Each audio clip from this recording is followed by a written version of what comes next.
آج ہماری حالت یہ ہے کہ اللہ کی جانب سے تھوڑی سی آزمائش ہوتی ہے، تھوڑی سی تکلیف ملتی ہے، ہم جزا فضا کرنے لگتے ہیں، ہم چیخنے چلانے لگتے ہیں، ہم اللہ کو برا بھلا کہنے لگتے ہیں۔ اور بہت لوگ تو ایسے ہیں نعوذ باللہ کہ اللہ کی آزمائش میں اللہ کو گالیاں دینے لگتے ہیں اور اللہ کی تقدیر کو برا بھلا کہنے لگتے ہیں۔ اس کی وجہ یہ ہے کہ ہمارا ایمان اللہ پر بالکل ختم ہو گیا ہے، 0% ہو گیا ہے، یعنی ہمارے ایمان کا لیول بالکل ختم ہو چکا ہے۔ اللہ رب العالمین نے زندگی کو اور موت کو صرف اس لیے پیدا کیا کہ اللہ رب العالمین ہمیں آزمائش میں ڈالے۔ اللہ رب العالمین قرآن کریم میں کہتا ہے الذی خلق الموت والحیات لیبلوکم ایکم احسن عملا، کہ ہم نے زندگی کو اور موت کو اس لیے پیدا کیا تاکہ ہم لوگوں کو آزمائش میں ڈالے، ایکم احسن عملا، تاکہ ہم پتہ لگا سکیں کہ تم میں عمل کے اعتبار سے کون بہتر ہے، کون اچھا عمل کرتا ہے، کون نمازوں کی پابندی کرتا ہے، کون روزے رکھتا ہے، کون گناہوں سے دور رہتا ہے، گناہوں سے اپنے آپ کو دور رکھتا ہے، کون بے حیائیوں سے دور رہتا ہے، ایکم احسن عملا، تاکہ ہم لوگوں کو آزمائیں کہ تم میں سے عمل کے اعتبار سے کون بہتر ہے۔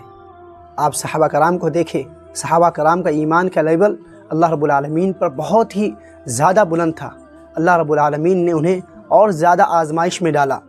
بلال حبشی رضی اللہ عنہ جب اسلام لاتے ہیں، ان کے اوپر کتنا ظلم و ستم کیا جاتا ہے۔ بلال حبشی رضی اللہ عنہ کو مکہ کے سرزمین پر تپتی ریت پر لٹا دیا جاتا ہے، اور اس کے بعد اوپر سے پتھر رکھ دیا جاتا ہے اور کہا جاتا ہے کہ تم اسی طرح تڑپ تڑپ کے مر جاؤ۔ لیکن بلال حبشی رضی اللہ عنہ کی زبان سے بس ایک الفاظ نکلتے ہیں، احد احد احد، کہ اللہ ایک ہے، اللہ ایک ہے، اللہ ایک ہے۔ بلال حبشی رضی اللہ عنہ جب اسلام لاتے ہیں، ان کے گردنوں کے اندر رسی لپیٹ کر اوباشوں کو دے دیا جاتا ہے،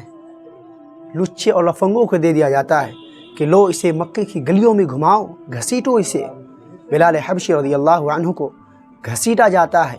لیکن اس کے باوجود بھی ان کی زبان سے بس ایک ہی الفاظ نکلتے ہیں، احد احد احد، اللہ ایک ہے، اللہ ایک ہے، اللہ ایک ہے۔ آپ خباب بن ارت رضی اللہ عنہ کو دیکھیں، یہ خباب رضی اللہ عنہ جب اسلام لاتے ہیں تو ان کی ملکنی جو تھی آپ کے اوپر ظلم و ستم کے پہاڑ توڑتی تھی، لوہے کو بھٹی میں گرم کر کے آپ کی پیٹھوں کو داغا کرتی تھی اور کہتی تھی کہ اسلام کو چھوڑ دو، لیکن اس کے باوجود بھی آپ کی زبان سے یہی نکلتا تھا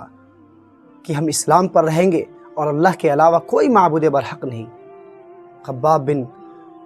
بن ارت رضی اللہ عنہ جب مکہ فتح ہوا، صحابہ کرام نے ان کی پیٹھوں کو دیکھا۔ صحابہ کرام نے کہا کیا خباب تمہیں تکلیف نہیں ہوتی تھی؟ خباب بن ارت رضی اللہ عنہ جو جواب دیتے ہیں وہ ہمارے لیے ایک عبرت ہے، ہمارے لیے ایک نصیحت ہے۔ اگر ہم اس کو اپنے ذہنوں میں بیٹھا لیں تو ہمارے صبر کا لیول اور بڑھ جائے گا۔ خباب بن ارت رضی اللہ عنہ جواب دیتے ہیں، کہتے ہیں کہ ایمان کی جو حلاوت ہے اور چاشنی ہے جو ہمیں محسوس ہو گئی، اس کے سامنے ان کے یہ دکھ، یہ تکلیف، یہ ظلم کچھ نہیں تھا۔